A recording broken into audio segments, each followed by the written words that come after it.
Hello everyone, so in this video we are going to fix 100% disk usage problem in Windows 10.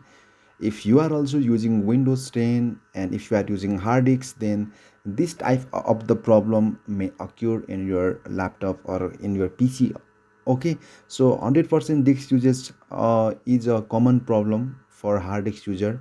If you have enough money, you can purchase a SSD and you can replace that one.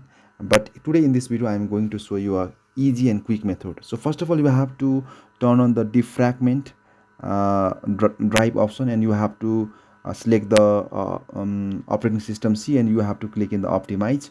Then after that, now you can see here your problem will be fixed after completing all the optimization process.